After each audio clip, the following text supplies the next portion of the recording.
ಊಟ ಮಾಡ್ದಲೇ ಇದ್ರೆ ಆರೋಗ್ಯ ಹಾಳಾಗುತ್ತೆ. ಹೌದು ಮಾವ, ಮತ್ತೆ ಲೋ ಶುಗರ್ ಆಗ್ಬೋದು. ಬನ್ನಿ. ದಯವಿಟ್ಟು ಹಾಗೆಲ್ಲ ಮಾತಾಡಬೇಡಿ. ಒಂದೇ ಒಂದು ತುತ್ತು ಊಟ ಮಾಡಿ ಬನ್ರಿ.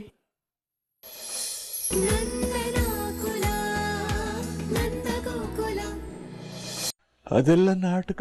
ಅಪ್ಪ ಯಾಕಪ್ಪ ಹೀಗೆಲ್ಲ ಹೇಳ್ತಾ ಇದ್ದೀರಾ? ಹಾಗೆಲ್ಲ ಏನಪ್ಪ?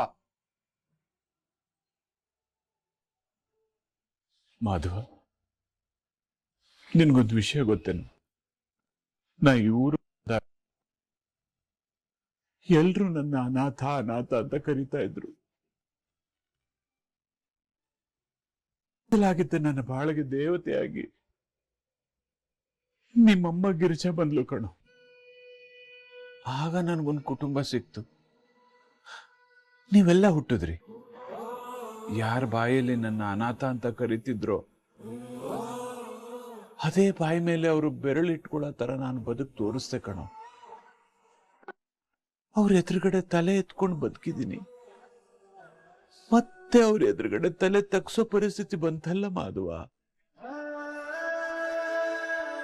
ಅಲ್ಲ ಕಣ ಮಾಧವ, ಜಗತ್ತಲ್ಲಿ ಅದೆಷ್ಟೋ ಜನ ಅವ್ರ ಹೆಂಡತಿ ಮಕ್ಕಳ ಬಗ್ಗೆ ತಲೆನೇ ಕೆಡಿಸ್ಕೊಳ್ಳೋದಿಲ್ಲ, ಕುಟುಂಬದ ಜವಾಬ್ದಾರಿನೇ ತಗೊಳ್ಳೋದಿಲ್ಲ. ಅಷ್ಟು ಸ್ವಾರ್ಥಿಗಳಾಗಿರ್ತಾರೆ. ನಾನು ಯಾವತ್ತಾರು ಆ ತರ ಮಾಡಿದ್ದೀನೇನೋ? ಇಲ್ಲಪ್ಪ. ಅಂಥವ್ರ ಜೊತೆ ಎಲ್ಲ ನಿಮ್ಮನ್ನ ಯಾಕಪ್ಪ ಹೋಲಿಸ್ಕೋತೀರಾ? ಮತ್ ಯಾಕೆ ನಾನು ಪ್ರತಿ ಕ್ಷಣ ಹೆಂಡತಿ ಮಕ್ಕಳು ಅಂತ ಯೋಚಿಸೋ ನನಗೆ ಈ ತರ ಆಗ್ತಾ ಇದೆ? ನಾನು ಏನಂತ ತಪ್ಪು ಮಾಡಿದೆ ಅಂತಾನೆ ಅರ್ಥ ಆಗ್ತಾ ಇಲ್ಲ. ನಾನು ನಿಮ್ಮನ್ನ ಕಟ್ಟುನಿಟ್ಟಲ್ಲಿ ಬೆಳೆಸಿದ್ದೀನಿ, ಪ್ರೀತಿ ಮಾಡಬೇಡಿ ಅಂತ ಬೇಲಿ ಹಾಕಿದ್ದೀನಿ. ಇದ್ರ ಉದ್ದೇಶ ಏನ್ ಹೇಳು? ನೀವೆಲ್ಲ ಚೆನ್ನಾಗಿರ್ಬೇಕು. 4 ಜನ ನಿಮ್ಮನ್ನ ನೋಡಿದ್ರೆ ಮಕ್ಕಳು ಅಂದ್ರೆ ನಂದನ ಮಕ್ಕಳು ತರ ಇರಬೇಕು ಅಂತ ಮಾತಾಡ್ಲಿ ಅಂತ.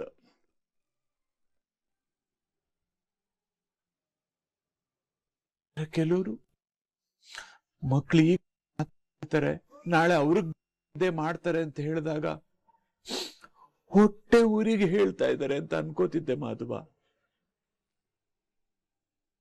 ಅವರು ವಾಸ್ತವನೇ ಹೇಳ್ತಿದ್ರು. ಅದನ್ನ ನಾನು ಭ್ರಮೆಲಿ ಬದುಕ್ತಾ ಇದ್ನಲ್ಲ, ನನಗೆ ಅರ್ಥ ಆಗ್ಲಿಲ್ಲ ಮಾಧವ. ಮಾಧವ, ಹೇಳ್ತೀನಿ, ಹೇಳಿಪ್ಪ. ನಾನು ಒಳ್ಳೆ ಅಪ್ಪ ಅಲ್ವೇನು?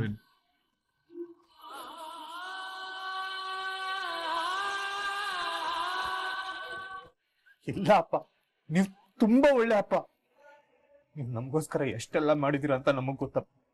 ಮತ್ಯಾಕ್ರೋ ನನ್ನ ಹೊಟ್ಟೆ ಉರಿಸ್ತಾ ಇದ್ದೀರಾ? ಮತ್ಯಾಕೆ ಈ ಮಕ್ಕಳು ಅಪ್ಪನ ಮದ್ವೆ ಕರೀತಾ ಇಲ್ಲ? ಪ್ರತಿಯೊಬ್ಬ ಅಪ್ಪನ ಕನಸು ಅವ್ರ ಮಕ್ಕಳು ಮದ್ವೆ ಕಣೋ. ಅದನ್ನ ಹಾಗೆ ಮಾಡಬೇಕು ಹೀಗೆ ಮಾಡಬೇಕು ಅಂತ ಕನ್ಸ್ಕೊಂಡಿರ್ತಾರೆ. ಅವ್ರ ಜೀವಮಾನ ಸಂಪಾದನೆ ಎಲ್ಲ ಮಕ್ಕಳು ಮದುವೆಗೆ ಅಂತ ಉಳಿಸ್ತಾ ಇರ್ತಾರೆ. ಅಂತಾದ್ರಲ್ಲಿ ನನ್ನ ಮಕ್ಕಳು ಮದುವೆ ನಡೆಸ್ಕೊಂಡು ಕಡೆ ಪಕ್ಷ ನೋಡೋ ಅವಕಾಶನೂ ನನಗೆ ಕೊಡ್ತಾ ಇಲ್ವಲ್ಲೋ ನೀವುಗಳು. ನನಗೆ ಯಾವ ಸಮಸ್ಯೆ ಬಂದ್ರು ಮಕ್ಕಳೆದ್ರು ನಿಂತು ಈ ಸಮಸ್ಯೆಯನ್ನ ಬಗೆಹರಿಸ್ಲಿ ಅಂತ ನಾನು ಬಯಸಿಲ್ಲ ಕಣೋ. ನನ್ನ ಮಕ್ಕಳು ನನ್ನ ಹಿಂದೆ ನಿಂತ್ರೆ ಸಾಕು ಕಣೋ. ಇಡೀ ಜಗತ್ತನ್ನೇ ಎದುರಿಸ್ತೀನಿ ಅನ್ನೋ ಆತ್ಮವಿಶ್ವಾಸದಲ್ಲಿ ಬದುಕ್ತವನು ನಾನು.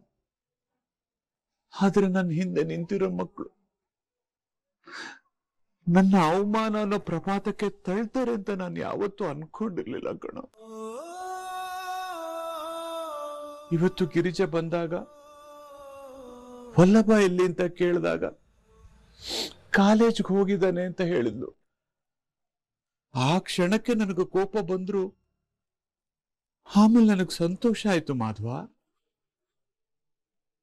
ಅಪ್ಪ ಕಲೆಕ್ಟರ್ ಆಗು ಅಂತ ಹೇಳಿದ್ದನ್ನ ಅವನು ಗಂಭೀರವಾಗಿ ತಗೊಂಡಿದ್ದಾನೆ ಅಂತ ಹೆಮ್ಮೆ ಆಯ್ತು. ಕನಸಿನ ಗೋಪುರದ ಮಹಡಿ ಮೇಲೆ ನಿಂತ್ಕೊಂಡ್ಬಿಟ್ಟೆ ಮಾಧವ. ಅವನು ಯಾವಾಗ ಆ ಹುಡುಗಿನ ಕಟ್ಕೊಂಡು ವಾಪಸ್ ಬನ್ನೋ ನನ್ನ ಕನಸಿನ ಗೋಪುರ ಸರ್ವನಾಶ ಆಗೋಯ್ತು ಮಾಧವ. ಅಲ್ಲ ಕಣೋ ಮಾಧವ, ಅವನು ಮದುವೆ ಆಗೋ ವಯಸ್ಸೇನು? ಅವನು ಹುಟ್ಟಿದಾಗಿಂದ ಯಾವ ಸ್ಕೂಲ್ಗೆ ಹೋಗ್ಬೇಕು, ಯಾವ ಕಾಲೇಜಲ್ಲಿ ಓದ್ಬೇಕು, ಅವನು ಆಗು ಹೋಗು ಎಲ್ಲ ನೋಡ್ಕೊಂಡಿರೋ ನನಗೆ ಅವನಿಗೆ ಮದುವೆ ಮಾಡಕ್ ಗೊತ್ತಿಲ್ವೇನೋ? ಆ ವಲ್ಲಭ ಮಾಡಿರೋ ಕೆಲ್ಸಕ್ಕೆ ಯಾವ ಮುಖ ಹೊತ್ಕೊಂಡು ನಾನು ಈ ಅಂಗಡಿಲಿ ಕೂತ್ಕೊಳ್ಳೋ? ಯಾವ ಮುಖ ಹೊತ್ಕೊಂಡು ನಾ ರಸ್ತೆಗಿಳಿಲೋ? ಅವತ್ತು ಕೇಶವ ಮದ್ವೆ ಆಗ ಬಂದ, ಇವತ್ತು ವಲ್ಲಭ ಮದ್ವೆ ಆಗ ಬಂದ. ಒಬ್ಬೊಬ್ಬರೇ ಅವ್ರ ನಿರ್ಧಾರ ಅವರೇ ತಗೋತಾ ಇದ್ದಾರೆ ಅಂದ್ರೆ ನಾನೇ ಸರಿ ಇಲ್ಲ ಅಂತ ಅನ್ನಿಸ್ತಾ ಇದೆ. ಇರ್ಬೋದು ನಾನ್ ಸರಿ ಇಲ್ಲ, ಒಳ್ಳೆ ಅಪ್ಪ ಅಲ್ಲ ನಾನು. ನನ್ನಿಂದ ಏನು ಒಳ್ಳೇದಾಗಲ್ಲ. ನೀನು ಕೆಲ್ಸಕ್ಕೆ ಹೋಗು, ನಾನು ನನ್ನ ಮಗ ಕೆಲ್ಸಕ್ಕೆ ಹೋಗ್ತಾ ಇದ್ದಾನೆ, ಒಳ್ಳೆ ಸಂಪಾದನೆ ಮಾಡ್ತಾ ಇದ್ದಾನೆ, ಎತ್ತರಕ್ಕೆ ಬೆಳಿತಾನೆ ಅಂತ ನಂಬ್ಕೋತೀನಿ. ಕಡೆಗೆ ಕೇಶವ ವಲ್ಲಭಂತರ ನೀನು ಒಬ್ಬಳ ಜೊತೆ ಮದುವೆ ಆಗಿ ಬಂದ್ಬಿಡು.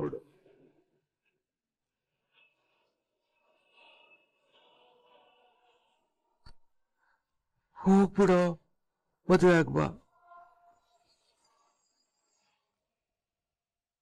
ಅಪ್ಪ, ಕೇಶವ ವಲ್ಲಭ ಯಾಕೆ ಆತರ ಮಾಡಿದ್ರು, ಯಾವ ಪರಿಸ್ಥಿತಿಲಿದ್ರು ಅಂತ ನನಗೆ ಗೊತ್ತಿಲ್ಲಪ್ಪ. ಆದ್ರೆ ನಾನು ನಿಮ್ ದೊಡ್ಡ ಮಗ, ನಿಮಗ್ ಮಾತು ಕೊಡ್ತಿದ್ದೀನಪ್ಪ. ಯಾವ ಹುಡುಗಿನ ತೋರಿಸಿ ಇಂಥವಳನ್ನ ಮದ್ವೆ ಆಗು ಅಂದ್ರೆ ಕಣ್ಣು ಮುಚ್ಕೊಂಡವಳು ತಾಳಿ ಕಟ್ತೀನಪ್ಪ. ಇದು ನಾನು ಕೊಡ್ತಿರೋ ಮಾತು. ನನ್ನ ನಂಬಿ ಅಪ್ಪ.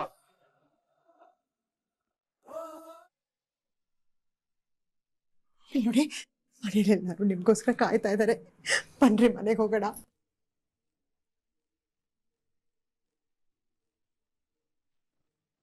ಏನ್ ಅನ್ಕೊಂಡಿದ್ಯಾ ನನ್ನ?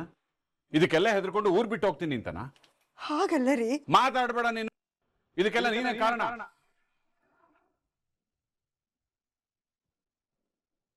ಅಯ್ಯೋ, ಏನಿದು? ಅಂದ್ರೆ ಇವ್ರಿಗೆಲ್ಲ ಗೊತ್ತಾಗೋಯ್ತಾ? ರೀ, ನಾನು ಹೌದು, ನೀನೇ. ನಾನ್ ನನ್ ಮಕ್ಕಳು ದಾರಿ ತಪ್ಪಾರ್ದು ಅಂತ ಕಟ್ನಿಟ್ಟಾಗಿ ಬೆಳ್ಸಕ್, ಅದರಲ್ಲೂ ಆ ವಲ್ಲಭ ಕತ್ತೆ ಬಡವ, ಯಾವಾಗ್ಲೂ ಅಧಿಕ ಪ್ರಸಂಗ ಮಾಡೋನು. ಅದಕ್ಕೆ ಅವನ ವಿಚಾರದಲ್ಲಿ ಇನ್ನೂ ಕಟ್ನಿಟ್ಟಾಗಿದ್ದೆ ನಾನು. ಆದ್ರೆ ನೀನು ಅವನ್ನ ಮುದ್ದು ಮಾಡಿ ಅವನ್ನ ಬೈಬೇಡಿ ಬೈಬೇಡಿ ಅಂತ ನನ್ನನ್ನು ತಡೆದು ಅವನ ಹಾಳಾಗೋಗ್ ಮಾಡ್ದೆ. ತಾನೇನ್ ಮಾಡಿದ್ರು ಅಪ್ಪ ಬೈತಾರೆ, 4 ದಿನ ಸಿಟ್ಟು ಮಾಡ್ಕೋತಾರೆ, ಆಮೇಲೆ ಅಮ್ಮ ಅಪ್ಪನ ಸಮಾಧಾನ ಮಾಡ್ತಾರೆ ಅಂತ ಅವನು ಗೊತ್ತು. ಹೇಳು, ಇದಕ್ಕೆಲ್ಲ ಯಾರ ಕಾರಣ? ನೀನೇ ತಾನೆ? ಆಯ್ತು ರೀ, ನನ್ನಿಂದ ತಪ್ಪಾಗೋಗಿದೆ. ಈಗ ಬನ್ನಿ, ಮನೆಗೆ ಹೋಗೋಣ. ಬರಲ್ಲ. ಎಲ್ಲಿ ಬೆಲೆ ಇಲ್ವೋ ನಾನು ಅಲ್ಲಿ ಇರಲ್ಲ. ಹಾಗೆಲ್ಲ ಹೇಳ್ಬೇಡಿಪ್ಪ, ಪ್ಲೀಸ್ ಬನ್ನಿಪ್ಪ. ಹೌದು, ನೀವಿಲ್ದೆ ನಾವಿಲ್ಲ ಬಾಬಾ, ಬಂದ್ಬಿಡಿ. ಬರಲ್ಲ ಅಂದ್ರೆ ಬರಲ್ಲ ಅಷ್ಟೇ. ಸುಮ್ನೆ ಹೊಟ್ಟೋಗಿ ಇಲ್ಲಿಂದ. ರೀ ರೀ, ನಂದ, ಏನು ಇದು? ಗಿರಿಜನ ತರಾನೇ ಅಲ್ವೇನೋ? ವಲ್ಲಭ ಮದುವೆ ಆಗಿರೋದು ನಿನಗೆ ಹೇಗೆ ಆಘಾತ ಆಗಿದೆಯೋ ಗಿರಿಜಂಗೂ ಅಷ್ಟೇ ಆಘಾತ ಆಗಿದೆ ಅಲ್ಲೇನೋ? ಅವಳಿಗೇನಿದೆಲ್ಲ ಗೊತ್ತಿತ್ತಾ? ಅದರಲ್ಲೂ ಹೆತ್ಕರಳು ಅದೆಷ್ಟು ಸಂಕಟ ಪಟ್ಟಿರ್ತಾಳೋ ಏನೋ. ಆದ್ರೂ ನಿನ್ನನ್ನು ಸಮಾಧಾನ ಮಾಡಿ ಮನೆಗೆ ಕರ್ಕೊಂಡು ಹೋಗೋಕೆ ಇಲ್ಲಿ ತನಕ ಬಂದಿದ್ದಾಳೆ. ಅವಳನ್ನ ನೋಯಿಸ್ಬೇಡ ನಂದ. ಈ ಸಮಯದಲ್ಲಿ ನೀನ್ ಜೊತೆ ನಿಂತು ಅವಳಿಗೆ ಸಾಂತ್ವನ ಹೇಳಬೇಕು. ಹೊರಡು ಮನೆಗೆ, ಇರೋದು ಹೊರಡು.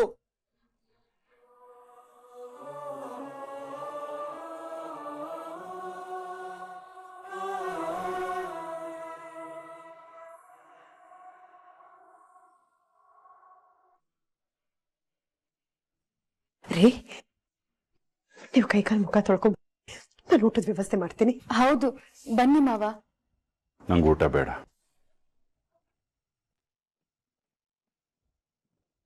ಅಪ್ಪ, ಊಟ ಮಾಡ್ದಲೇ ಇದ್ರೆ ಆರೋಗ್ಯ ಹಾಳಾಗುತ್ತೆ. ಹೌದು ಮಾವ, ಮತ್ತೆ ಲೋ ಶುಗರ್ ಆಗ್ಬೋದು. ಬನ್ನಿ. ದಯವಿಟ್ಟು ಹಾಗೆಲ್ಲ ಮಾತಾಡ್ಬೇಡಿ. ಒಂದೇ ಒಂದು ತುತ್ತು ಊಟ ಮಾಡಿ ಬನ್ರಿ. ಒಂದ್ ತುತ್ತ ಎದುರುಗಡೆ ಮನೆಯವ್ರು ಮಾಡಿರೋ ಅವಮಾನ, ನಿನ್ನ ಮಗ ಕೊಟ್ಟಿರೋ ಬಹುಮಾನ, ಇದು ಎಲ್ಲದ್ರಿಂದ ಅಜೀರ್ಣ ಅವಶ್ಯಕತೆ ತುಂಬಿದೆ ಗಿರ್ಜ. ಮಾಧವ, ಒಂದ್ ಕೆಲ್ಸ ಹೇಳ್ತೀನಿ, ಮಾಡ್ತೀಯ? ಅದೇನ್ ದಯವಿಟ್ಟು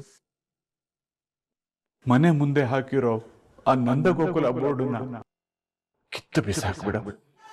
ಸಂಬಂಧನೇ ಇಲ್ಲದೆ ಇರೋ ಹಾಗೆ ಆ ಹೆಸರನ್ನ ಈ ಮನೆಗೆ ಇಟ್ಟಿದ್ದೀನಿ ನಾನು, ತಟ್ಟಂತರ. ಸಂತೋಷ ತುಂಬಿಕೊಂಡಿರೋ ಮನೆಗೆ ಕಣೋ ನಂದಗೋಕುಲ ಅಂತ ಕರೆಯೋದು. ಆದ್ರೆ ಇಲ್ಲಿ ಒಬ್ರಾದ್ಮೇಲೊಬ್ರು ನನ್ನ ಗಿರ್ಜನ್ ಮನ್ಸನ್ನ ನೋವಿಸ್ತಾನೆ ಇದ್ದೀರಲ್ಲೋ. ಇದಿನ್ನು ನಂದಗೋಕುಲ ಆಗಕ್ಕೆ ಹೇಗೋ ಸಾಧ್ಯ?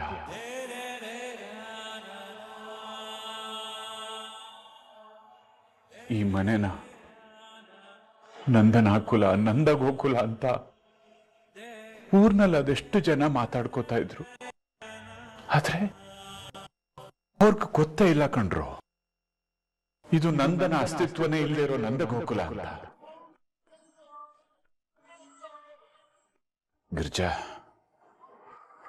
ಎಲ್ರಿಗೂ ಊಟ ಮಾಡಕ್ ಹೇಳು. ಈಗಾಗಿರೋ ದಿಢೀರ್ ಮದುವೆ ಸಂಭ್ರಮನ ಆಚರಿಸಕ್ ಹೇಳು. ನನ್ ಪಾಡಗ್ ನನ್ ಬಿಟ್ಬಿಡು ಗಿರ್ಜಾ. ಹೇಳ್ರಿ.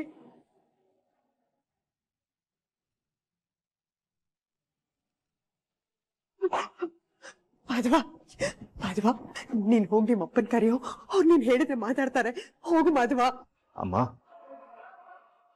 ಅಪ್ಪಂಗ್ ತುಂಬಾ ನೋವಾಗಿದೆ ಅಮ್ಮ. ಇಂಥ ಸಮಯದಲ್ಲಿ ಅವ್ರಿಗೇನಾದ್ರೂ ಒತ್ತಾಯ ಮಾಡಕ್ ಹೋದ್ರೆ ಅವ್ರ ಕೋಪ ಹೆಚ್ಚಾಗುತ್ತೆ. ಸದ್ಯಕ್ಕೆ ಏನು ಮಾತಾಡೋದ್ ಬೇಡಮ್ಮ. ಹಾಗಂತ ಅವ್ರ ಈ ರೀತಿ ಹಸ್ಕೊಂಡ್ ಮಲ್ಕೊಳ್ಳೋದು ನನ್ ಕೈ ನೋಡಕ್ ಆಗಲ್ಲ ಕಣೋ. ಅವ್ರ ಬೇರೆ ಸರಿ ಇಲ್ಲ ಮಾಧವ, ನೀನ್ ಹೋಗಿ ಮಾತಾಡೋ. ಮತ್ತೆ ಭಾವ ಹೇಳೋದು ಸರಿನೇ. ಮಾವಂಗ್ ಸ್ವಲ್ಪ ಟೈಮ್ ಕೊಡೋಣ, ಅವರೇ ಸರಿ ಹೋಗ್ತಾರೆ.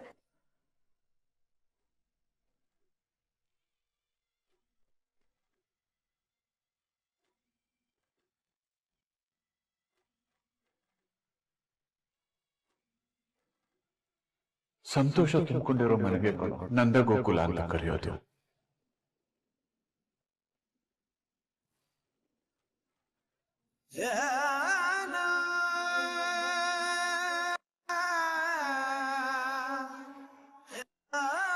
ಅಲ್ಲ, ಇವನ್ ಮಾಡಿರೋ ಕೆಲಸಕ್ಕೆ ಅಕ್ಕ ಇವನ್ ಮೇಲೆ ಕೋಪ ಮಾಡ್ಕೋಬೇಕು. ಇದೇನು ಉಲ್ಟಾ ಅಕ್ಕನ ಮೇಲೆ ಸಿಡ್ಸಿಡ ಅಂತ ಇದ್ದಾನೆ. ಇಲ್ಲೇನೋ ಮ್ಯಾಟ್ರ್ ಇದೆ. ಅದೇನು ಅಂತ ನಾನು ಕಂಡು ಹಿಡಿಲೇಬೇಕು.